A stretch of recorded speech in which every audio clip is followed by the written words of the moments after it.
eternally prepping for deer season here. Seems we're always in a state of getting ready to hunt, but there's no season in. It's pretty hot here, as you can probably tell. I don't know if you could hear that or not, but the ducks are. Good morning, girls.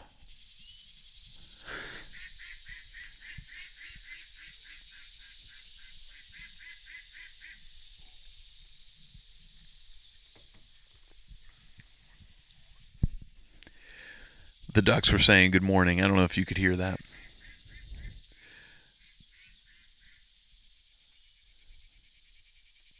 But yeah, just having a slow morning, a slow Sunday morning here on the farm, and eternally prepping for deer season. Had two really nice deer walk by camera this week at two different places.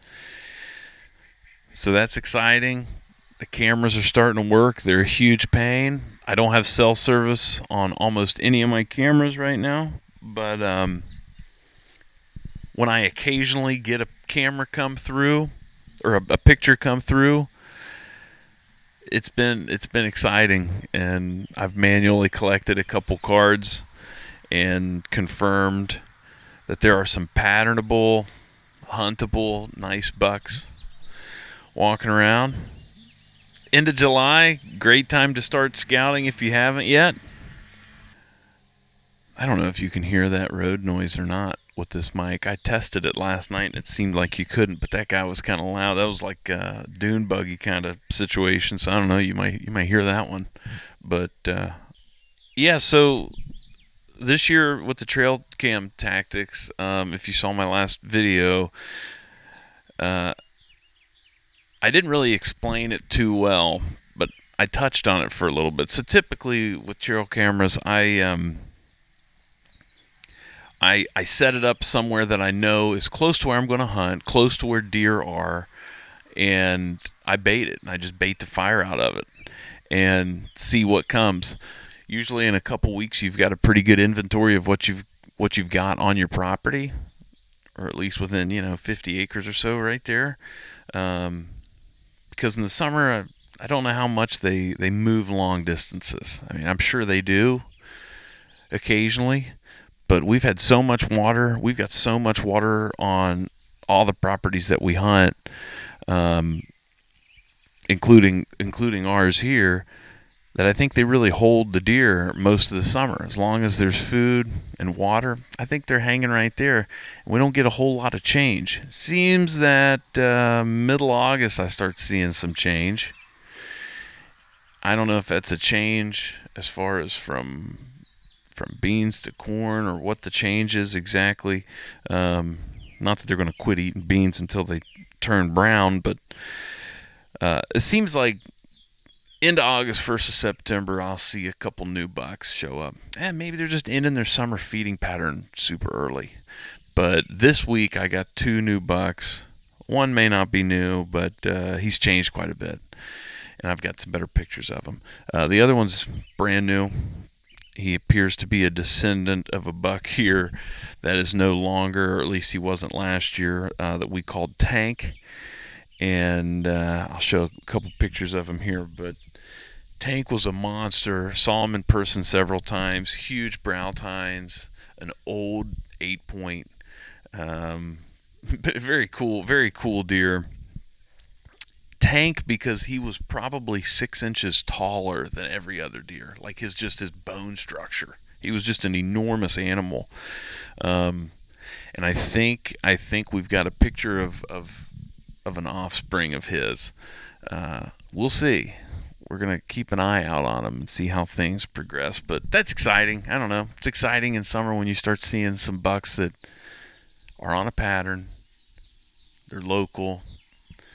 And I mean, I'm getting daylight pictures of them all the time now, or that kind of mid or early morning kind of daylight, kind of not. But yeah, that dawn, twilight, getting lots of pictures of him at dawn.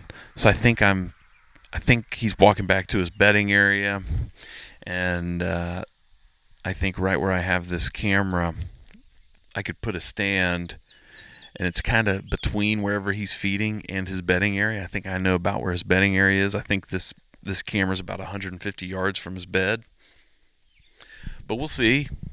But yeah, the tactics changed big time this year as far as cameras go, and I have really focused more on funnels, natural funnels, places deer have to travel, little corridors where you see 5, 6, 7 trails all come together, and that's where I'm putting cameras. I've got several cameras out this year, and every one of them is on where several trails come together, and most of them have a licking branch that I've put on there. Actually, 2 spots are just natural scrapes. They're just year-round scrapes that these deer use. They've used them since we've been here, and I've got a camera on 2 of those, just natural scrapes, and those have been my most active cameras for sure. The licking branch ones have plenty of activity. Just the ones I hung myself. If you don't know about a licking branch and the different things they do, but think of it as like a social check-in. They're leaving their scent on this licking branch, and then the next deer that walks through can say, oh, okay, well, yeah, Carla was here yesterday or whatever. They check and see who's in town. They're super effective. Super effective. Just hang a little branch. Just cut a branch. I don't know. Probably about your pinky diameter. Pinky, maybe ring finger diameter. Tie it with a string and hang it to where the end of it hangs about 3.5 foot off the ground, and you've got a licking branch. Deer will check that, and that'll turn into a little scrape, and it's crazy how effective it is. Here in southern Ohio, it's effective. I can't speak to anywhere else, but it's very effective here. Instead of baiting it with corn, which is still legal in Ohio, to bait with corn, I will utilize corn. I'm not above that. I don't care. And just also for the record, I don't care how you hunt either. I don't hunt however you want. Hunt with a crossbow if you want. Hunt with whatever you want. I'm just talking about what I do.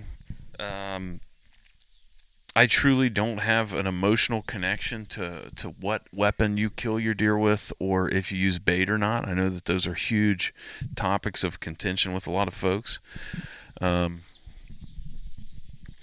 anyways, I'm going to utilize corn later in the summer. They've got all kinds of food right now. I'd much rather learn more about these properties and how the deer are naturally utilizing them.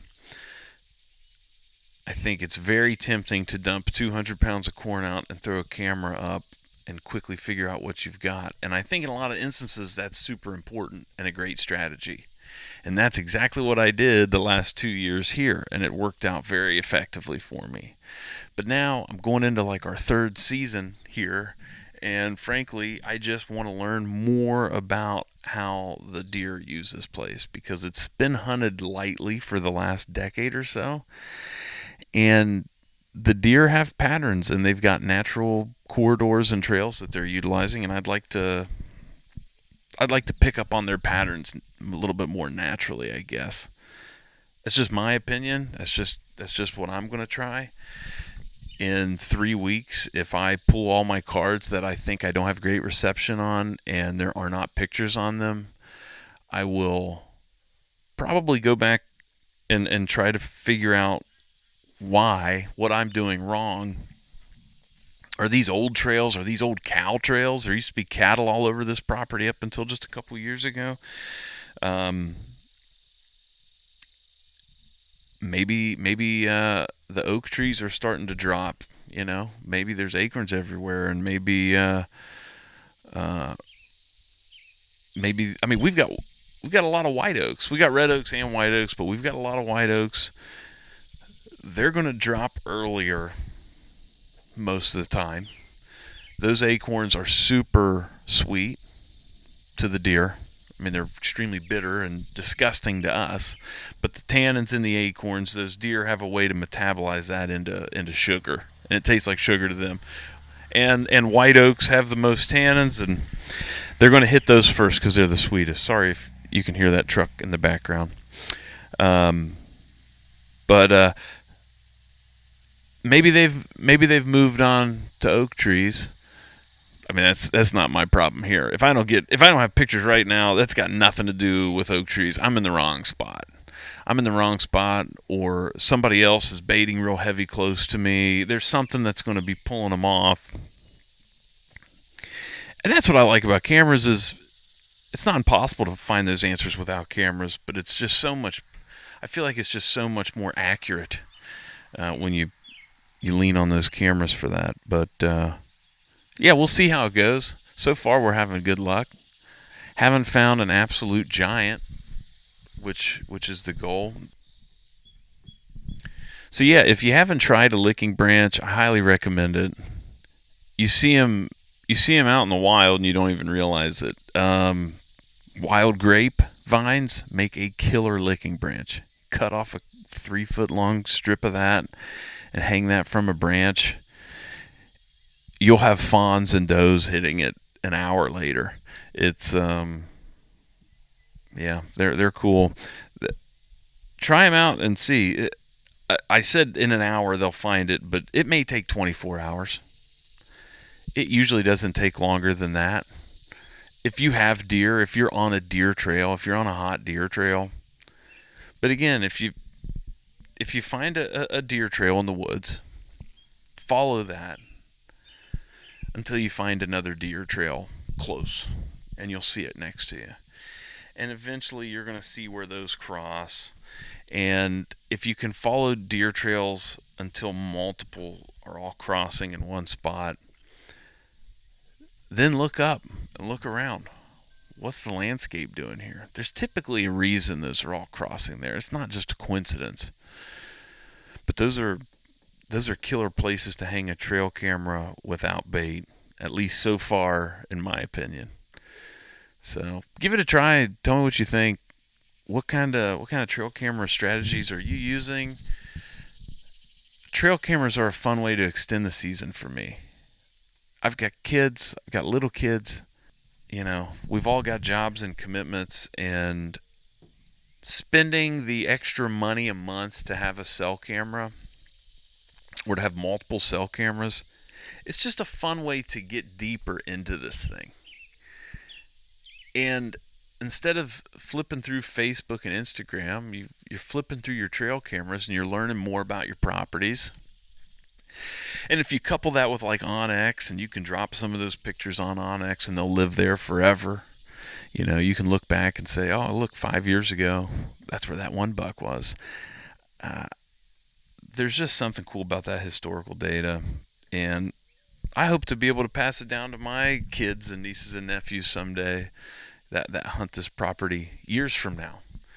Some of this historical data. So, kind of reminds you of like our grandpas and our uncles and our dads talking about how on this ridge years ago, yada, yada, yada. And I love those conversations. But now we can have pictures to show them too. So, yeah, so I think these kind of little front porch chats are probably going to become more of a regular thing for me here. And yeah, we got plenty of time until season starts. So let's mess around and do weird stuff with our cameras. See what we can see, you know. I'm an above average busy person, I would say. And that sucks. That's not something to brag about. It's not a great thing. I want to make my life way less busy. That's my life goal. That's my new dream, is to make my life less busy. But as busy as I am, I make time for the trail cameras because it's just that important. And frankly, it's that fun. It's a good time. You learn so much from it. So if you haven't branched out into the cell camera world, this isn't like an advertisement for cell cameras, but I can just say I've really enjoyed it. I've enjoyed sharing it with friends. I'm probably going to put 2 more out before it's all said and done. but I'm just trying to lock in a couple new spots. But how's your season prep work coming? Are you ready?